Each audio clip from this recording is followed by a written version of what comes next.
Bom dia, minhas irmãs, meus irmãos. Mais um dia de leitura bíblica. E hoje seguimos com 1 Coríntios. Hoje vamos ler os capítulos 3 e 4. Você, nosso convidado, vai estar aqui amanhã, continuando lendo todos os dias. Bom dia, Lurdinha. Que bom, estamos de volta com a nossa leitura. Bom dia, Salvadene. Hoje vamos ler capítulos 3 e 4. Lemos o capítulo 1 e o capítulo 2, né? E hoje vamos na sequência aí, 3 e 4. Ora, Pai Celestial, Deus de bondade e misericórdia, gratidão a Ti, Senhor, por mais um dia, meu Deus, de vida, com a Tua proteção, Pai. Nós te pedimos, ó Deus, que o Senhor nos abençoe, nos dê sabedoria do alto céus, Pai, para que tenhamos entendimento de tudo aquilo que o Senhor quer falar conosco. Que o Espírito Santo de Deus esteja conosco, direcionando, conduzindo, nos dando revelações, Pai. É essa oração que fazemos em nome de Jesus, que vive e reina para sempre. Amém. Glória a Deus por mais esse dia de vida. Bom dia, Maria Marques. Tudo bem? E no capítulo 1 ficou claro para a gente que é o Senhor que comanda tudo, o Espírito Santo de Deus que faz a transformação. Não é a sabedoria humana, é a eloquência do homem, as palavras sábias do homem que faz a transformação. Quem faz é Jesus, por meio do Espírito Santo de Deus. Temos que estar sempre com Jesus no centro da nossa vontade, que Ele seja o centro, a motivação para tudo que a gente vai fazer. Então, vamos continuar. Capítulo 3. Sobre as divisões da igreja, a gente segue nesse capítulo também. Irmãos, não pude falar a vocês como espirituais, mas como carnais, como a crianças em Cristo. Dei a vocês leite, não alimento sólido, pois não estavam em condições de recebê-lo. Tampouco agora estão, porque ainda são carnais. Pois visto que há inveja e desavenças entre vocês, não é certo que são carnais e estão agindo meramente com critérios humanos? Quando alguém diz, eu sou de Paulo, e outro diz, eu sou de Apolo, não é porque estão agindo meramente com critérios humanos? Afinal de contas, quem é Apolo? Quem é Paulo? Apenas servos por meio dos quais vocês vieram a crer, conforme o ministério, né, que o Senhor deu a cada um. Aqui é só uma paradinha. Quando ele fala assim, irmãos, não pude falar a vocês como espirituais, mas como carnais. Aqui Paulo estava falando para crentes, pessoas da igreja de Corinto. Ele chama a atenção nossa também, trazendo para nós hoje. Naquela época, ele chamou a atenção dos coríntios, né, daquela igreja, que tinham aceitado, né, a Jesus, eram convertidos, eram crentes, consideravam salvos, mas ainda continuavam com atitudes carnais. Eles ainda estavam imaturos, né, na fé, estavam começando a fé deles. Eles não buscavam aprofundar na palavra do Senhor, né, no entendimento, em oração, busca da presença do Senhor. Eles continuavam ainda com aquela cultura deles, né? O pecado era solto no meio deles. E vamos dizer que eles traziam as coisas do mundo para eles, continuavam indo com aquilo, não tinha mudança na vida deles. Muitas vezes acontece isso, né? As pessoas aceitam Jesus, mas elas continuam da forma que elas eram quando antes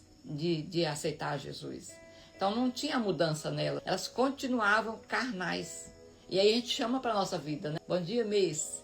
E aí a gente traz para nós. E nós? Como é que nós estamos? Nós somos considerados espirituais ou nós continuamos sendo consideradas carnais? Nós já estamos prontas para receber alimentos mais sólidos ou nós continuamos como criança, né, sendo alimentado com leite? Eu plantei, Apolo regou, mas Deus quem dá o crescimento.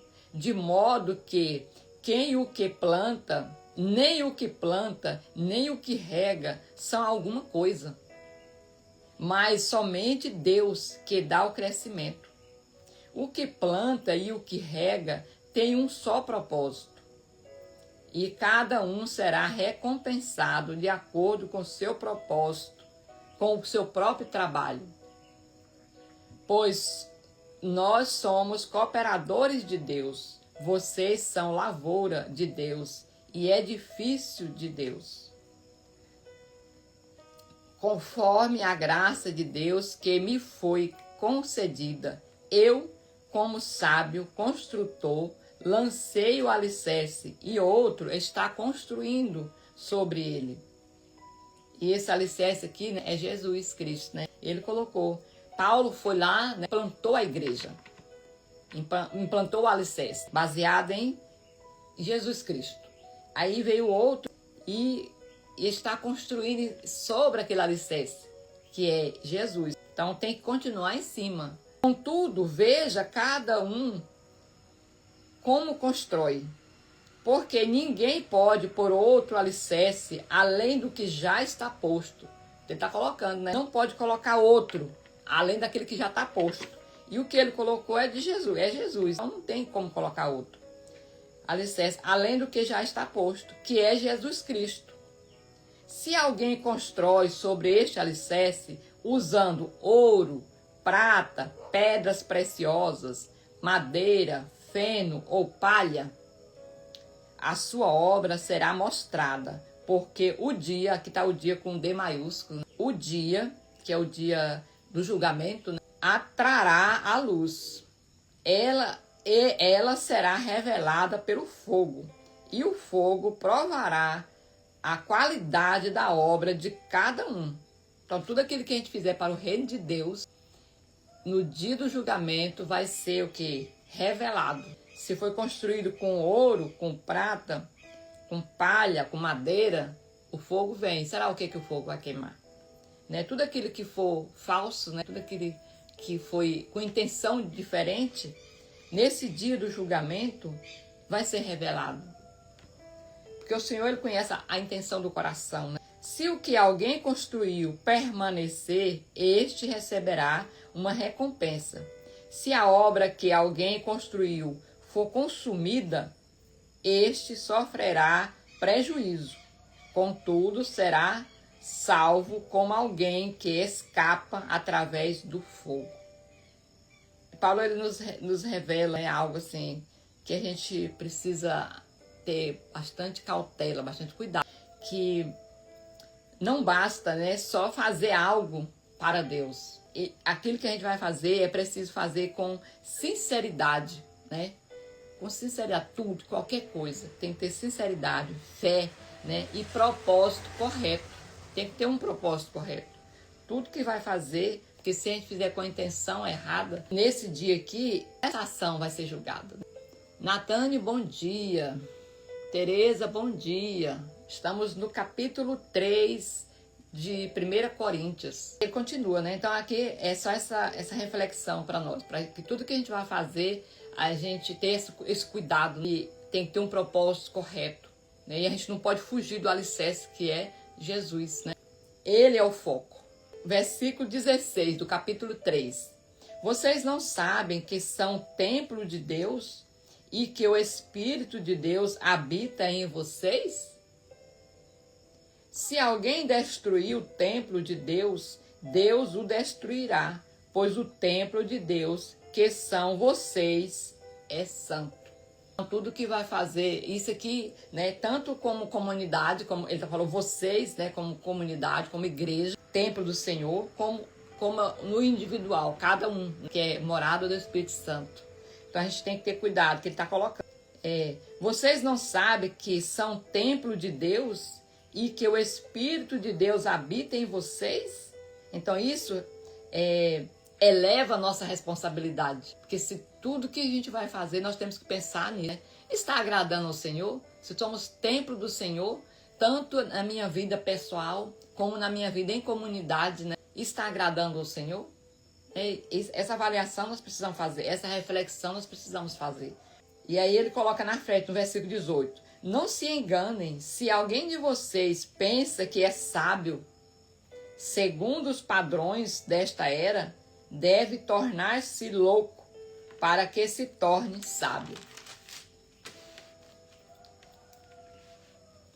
Versículo 19. Porque a sabedoria deste mundo é loucura aos olhos de Deus, como está escrito. Apanha os sábios na astúcia deles? E também o Senhor conhece os pensamentos dos sábios e sabe como são fúteis. Então, quanto mais a pessoa ela se vangloria, né, se achando que ela é sábia, que domina tudo, que não tem necessidade da sabedoria divina, do Espírito Santo direcionando, o Senhor está dizendo, nossa, quanta futilidade. O Senhor conhece o nosso coração. Então, portanto, ninguém se glorie nos homens, porque todas as coisas são de vocês. Seja Paulo, seja Apolo, seja Cefas, seja o mundo, seja a vida, seja a morte, seja o presente, seja o futuro. Tudo é de vocês. E vocês são de Cristo. E Cristo de Deus. Então aqui, mais uma vez, né, o Senhor está colocando, né, que nada adianta, gente, nada, se não for Jesus, se não for Deus no centro da nossa vontade. E o que é de Deus é eterno. Essa questão da gente achar que sabe mais do que o outro, que é inteligente, que é isso é do humano, isso é do ser humano. Mas Deus está nos dizendo, né, que a verdadeira sabedoria, ela vem de Deus. Não significa que a gente não tem que buscar sabedoria, sim, mas nós não temos que colocar a nossa fé, né, em cima disso. Não, nós temos que acreditar, que confiar naquela que vem do Espírito Santo, aquela que vem de Deus. Versículo, nós fechamos o 3, né, com essa reflexão, que a verdadeira sabedoria, ela vem de Deus. Então, por isso nós precisamos estar próximo do Senhor, nós precisamos ter intimidade com Deus, nós precisamos reconhecer que a nossa sabedoria humana, sem, né, a presença de Deus, não tem, né, validade nenhuma, porque Deus pode tirar a qualquer momento, né, que é dele. Então, no capítulo 4, apóstolo de Cristo, portanto, todos devem nos considerar servo de Cristo e administradores dos mistérios de Deus. O que se requer desses administradores é que sejam fiéis. Então, portanto, todos devem nos considerar servos de Cristo e administradores dos mistérios de Deus. E o que se requer desses administradores é que sejam fiéis. Fiéis em tudo. Na família, na igreja, no trabalho, né? E principalmente com a palavra do Senhor. Mas quando você é fiel à palavra do Senhor, você é fiel também nas outras coisas. Contudo, pouco me preocupa ser julgado por vocês ou por qualquer tribunal humano. De tanto, nem eu julgo, de fato, nem eu julgo a mim mesmo, porque a minha consciência em nada me acusa. Mas nem por isso sou inocente. O Senhor é quem me julga. Portanto, não julgue nada antes do tempo. Espere até que o Senhor venha. Ele trará à luz o que está oculto nas trevas e manifestará as intenções de cada coração. Então, cada um receberá de Deus a sua recompensa. Então aqui também, gente, é uma alerta muito, muito preciosa para nós. E que o Senhor, ele vem e vai julgar todos. E Paulo coloca aqui, que a gente não julgar ninguém, e que espere que o tempo certo. Porque é Deus que vai julgar, não cabe a mim, não cabe a você julgar o que o outro está fazendo, se está certo, se está errado, né? Se ele vai ser condenado, culpado, salvo. Não, isso não cabe a nós.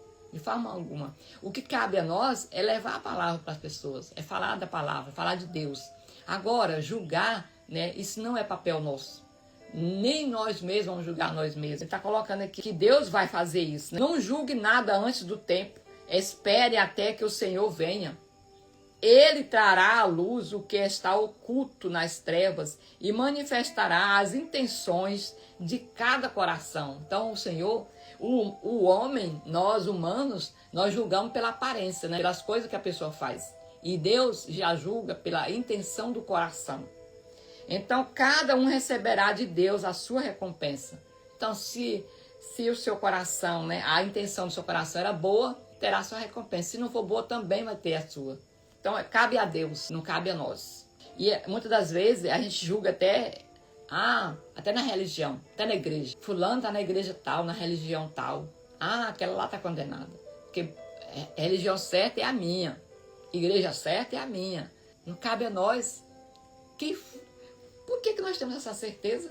Não existe isso. Não cabe a nós dizer qual é a igreja certa, qual é a religião certa, de forma alguma.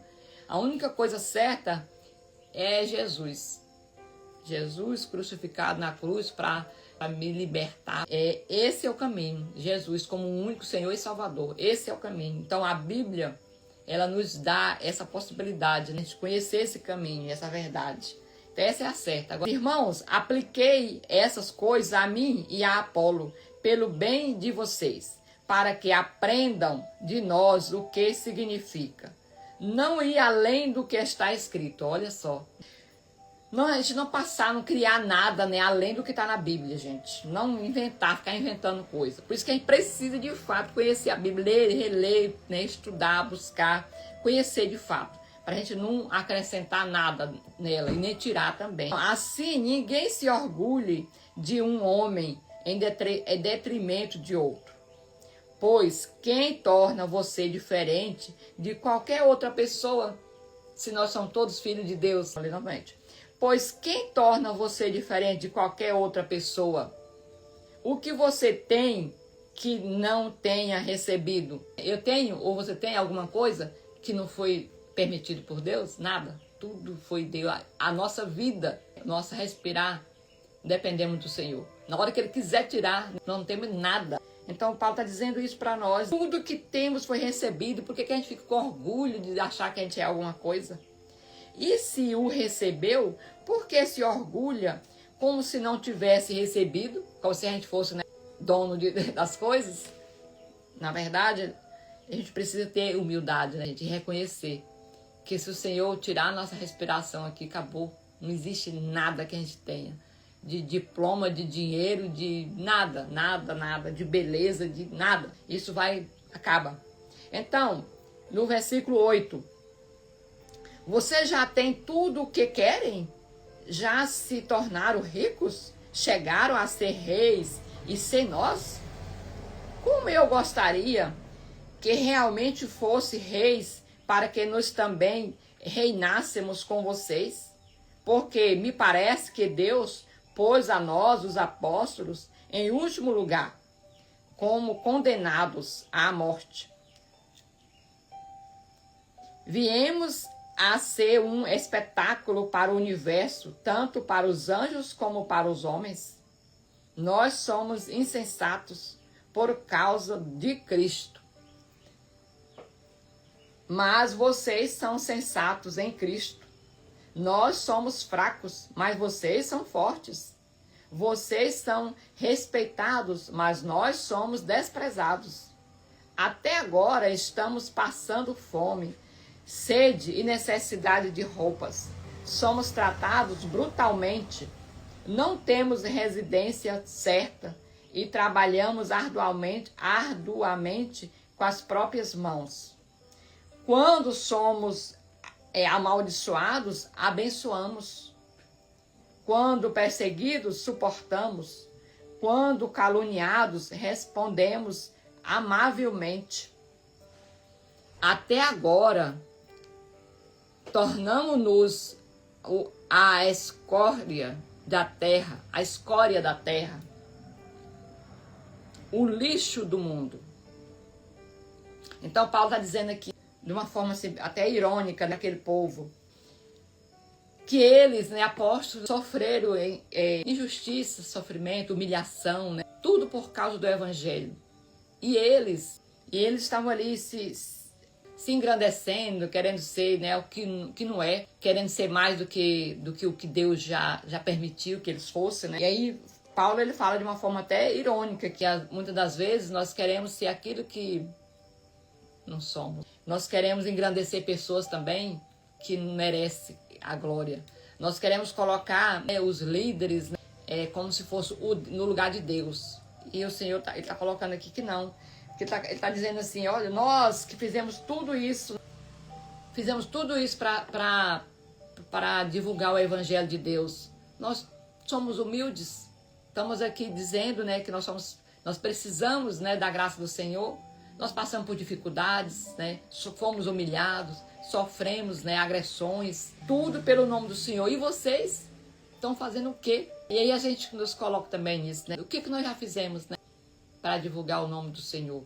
Então Paulo coloca realmente, né, que a realidade de Paulo, né, dos apóstolos, e a realidade daquele povo, né, de Corinto era grande demais, né, muito grande. E se a gente for analisar também, muitas das vezes a gente comete isso. A gente evita. Se é para a gente sofrer um pouquinho pela palavra do Senhor, a gente já foge. A gente já quer a coisa melhor, mais fácil. Então, seguir a Jesus existe renúncia, né? Seguir o Evangelho do Senhor existe transformação, exige mudança de postura. E aquele povo ele não queria fazer isso. Eles queriam só reinar, né, sem passar por nenhuma transformação. Eles queriam só a parte do status, mas não de uma mudança interna, de uma transformação, de uma mudança de postura, né? Para que a pessoa olhasse para ele e visse, nossa, fulano de tal mudou. É outra pessoa. Então é isso que eu creio que o Senhor também espera de nós. Que a gente não só fala assim, eu sou de Jesus. Só fale isso. Eu aceitei, eu sou cristã, mas que as pessoas olham para a gente e não vê nada disso. Não vê que a gente mudou nada. Versículo 14. Não escrevo estas coisas para envergonhar. Então aqui Paulo, mesmo corrigindo, ele demonstra amor pastoral. Que preste atenção. Ele falou tudo aquilo, né? Chamando a atenção das pessoas. Mas ele colocou no versículo 16. Não escrevo estas coisas para envergonhar vocês, mas para os aconselhar como a meus filhos amados.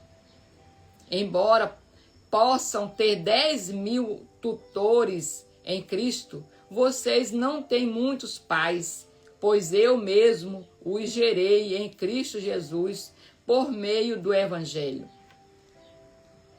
Portanto, suplico que se tornem meus imitadores.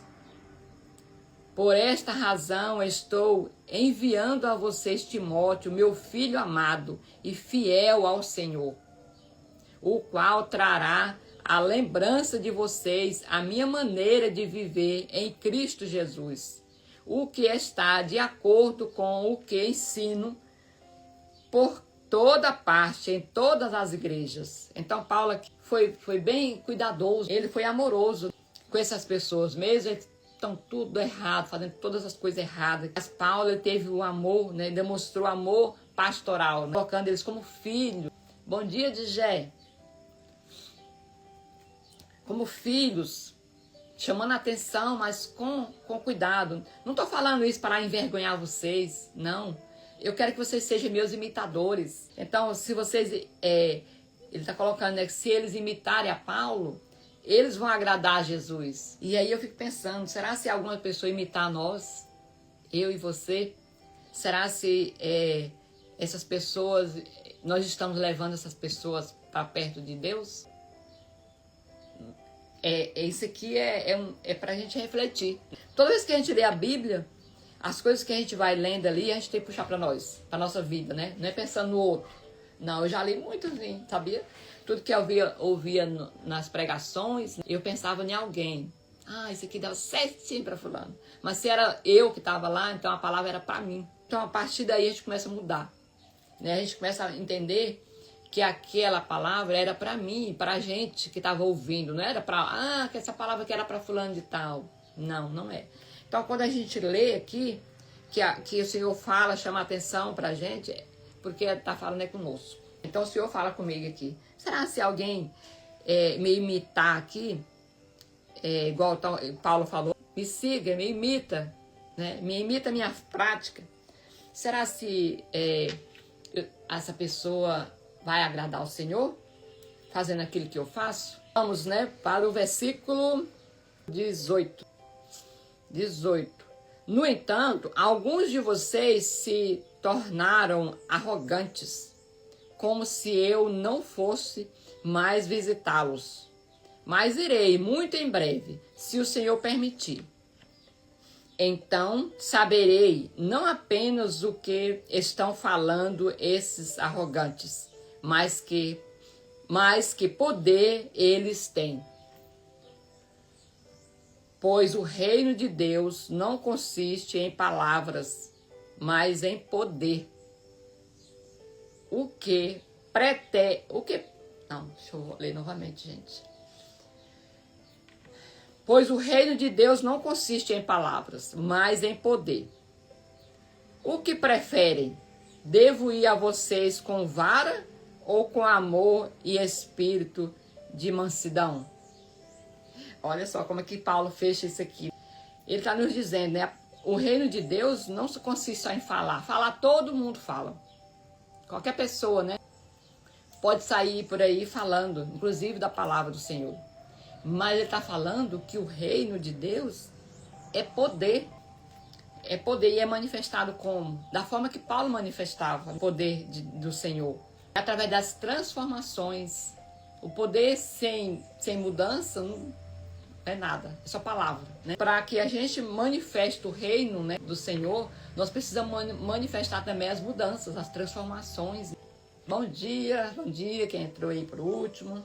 Então, é isso que o Senhor está nos dizendo, né? O reino de Deus. Então, no reino de Deus, né, quem é grande não é aquele que se exalta, né, que diz que é grandioso, não. É aquele que permanece fiel, né, como servo do Senhor. Esse é considerado grande, né, filho de Deus. E aí, como é que nós estamos? Como é que nós estamos aqui? Nós permanecemos fiel à palavra do Senhor? Ou nós estamos diminuindo alguma coisa dela ou aumentando, né? Então o Senhor fala que a gente não pode passar do que tem aqui. A gente tem que... não temos que ficar criando muitas coisas. E aí tem muitas religiões que ficam criando, né, coisas, querendo dificultar, né, as pessoas a cumprir a palavra. Mas se a gente lê a Bíblia toda, a gente vê que o foco realmente é Cristo. Desde o Antigo Testamento até aqui, o foco é o Messias, o Salvador, é Cristo. Então é Jesus.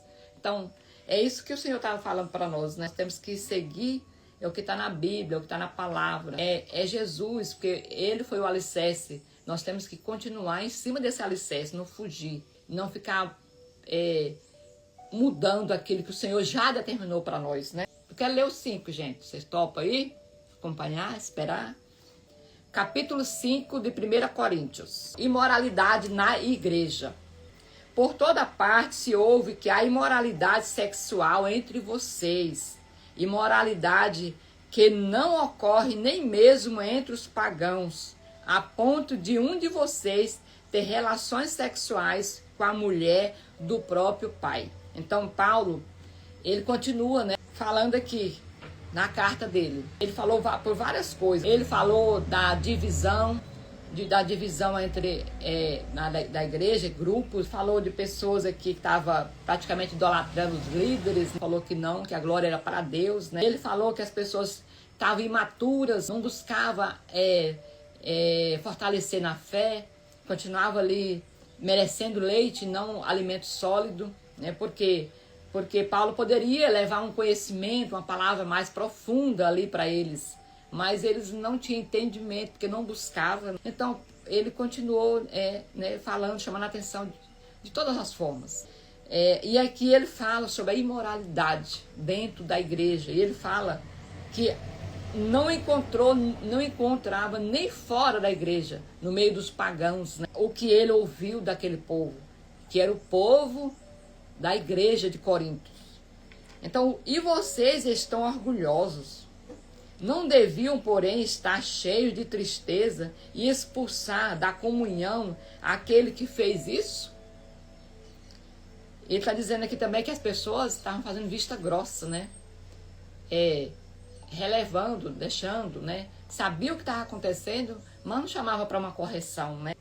Então, apesar de eu não estar presente fisicamente, estou com vocês em espírito. E já condenei aquele que fez isso, como se estivesse presente. Então, ele renunciou, né? Ele rejeitou aquela atitude. Então, em nome do Senhor Jesus Cristo e com o poder dele, quando vocês se reunirem e eu estiver com vocês em espírito, entregue este homem a Satanás, para que o corpo seja destruído, a fim de que o espírito dele seja salvo no dia do Senhor. Então, assim, quando a pessoa comete os erro, pelo menos é o que para o meu entendimento, comete o erro, mesmo ele estando dentro da igreja, né, e ele não recebe, né, a correção, ele continua ali, né, fazendo as coisas erradas, está perdendo a oportunidade de ser salvo. Então, aqui o Senhor fala, né, para que essa pessoa receba a punição certa, para que aquele pecado seja lançado para Satanás, aquele pecado, aquele erro que aquela pessoa fez, e que ela seja salva, né, para que o espírito dela seja salvo no dia do Senhor. Mas para que isso aconteça, esse erro, esse pecado seja lançado para Satanás.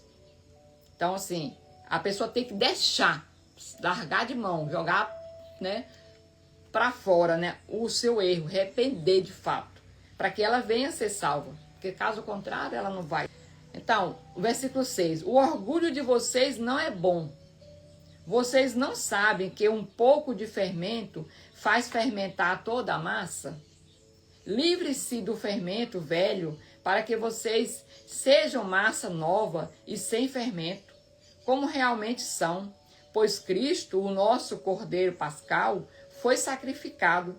Por isso celebramos a festa, nem com fermento velho, nem com fermento da maldade e da perversidade, mas com os pães sem fermento, os pães da sinceridade e da verdade. Aqui está falando, né, gente, ó, fermento. O que acontece com o fermento, né? Quando coloca numa massa, tá? A vasilha lá, aí coloca um pouco de fermento. O que acontece? Acontece que aquele fermento, ela vai contaminar toda a massa. Então está dizendo, se não livrar, não jogar fora esse fermento, esse pecador que está fazendo essas coisas, né, imoralidade dentro da comunidade, ele vai contaminar todas as pessoas, a comunidade ali. Jogue fora tudo isso, porque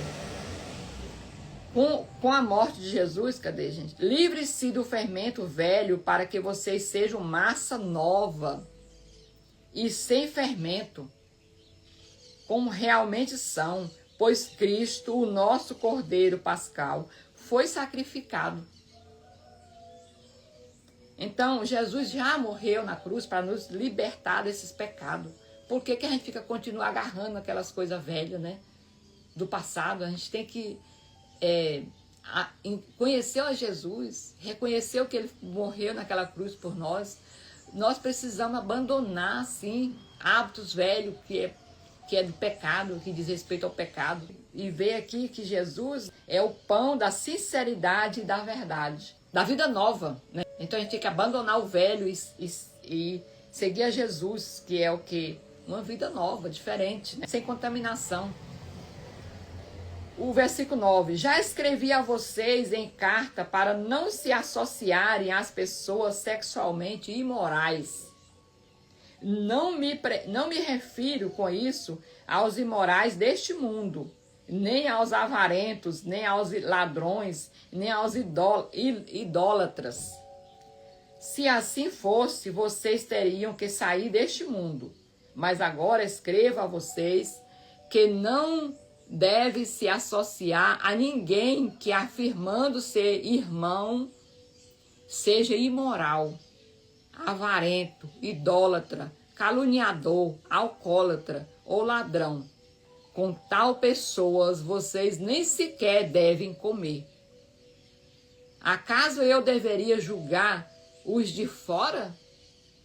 Vocês não devem julgar os de dentro? Vocês não devem julgar os de dentro? Deus julgará os de fora. Expulsem esse perverso do meio de vocês. Então aqui Paulo pegou pesado demais, né? Demais nada, porque o pecado aqui estava feio também. Paulo pegou pesado com o pessoal, ele pega pesado conosco também. Ele está falando aqui, né, gente? Ele já levou a palavra para quem está no mundo, para todo mundo.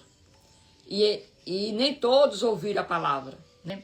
É o que ele colocou, né? Já escrevi a vocês em carta para não se associarem às pessoas sexualmente imorais. Ele já fez isso, né? Já escreveu. E aí ele não me refiro com isso aos imorais deste mundo. Então ele está falando, não estou falando para vocês não sentarem, não conversarem com as pessoas imorais do mundo lá fora, né? Não estou falando disso. Que para essas pessoas nós precisamos ir lá falar com elas. E eu agora estou escrevendo a vocês para vocês corrigirem aquelas pessoas de dentro da comunidade, aqueles que já aceitaram, aqueles que estão dizendo que são cristãos. É para esses que eu estou falando. Mas é que o chamado é para nós que estamos dentro da igreja.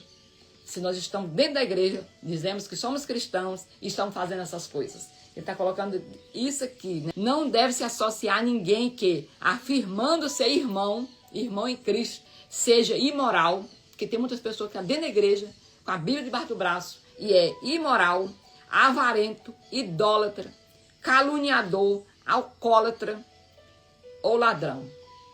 É essas pessoas que Paulo está falando aqui nessa carta. Com tal pessoas vocês nem sequer devem comer. Acaso eu deveria julgar os de fora? Vocês não devem julgar os de dentro? Deus julgará os de fora. Expulse esse perverso do meio de vocês.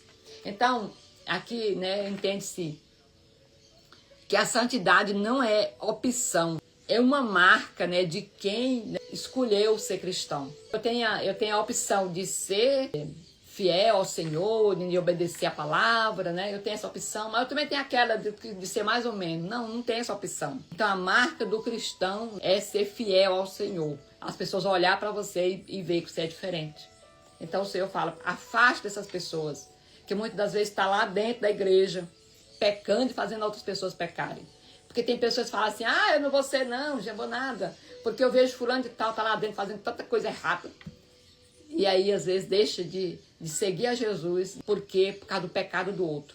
Ou, muitas das vezes, o próprio líder, né, faz coisas erradas e as pessoas ficam julgando, falando, eu vou não, porque o fulano de tal tá lá falando de Deus e tá pecando. Então, por isso, nós precisamos realmente buscar a palavra do Senhor. Ler, entender, buscar, estudar, não só ler, né, mas estudar mesmo. Para que o Senhor, ele venha estar firme conosco também, né, não ter vergonha, né, do nosso agir.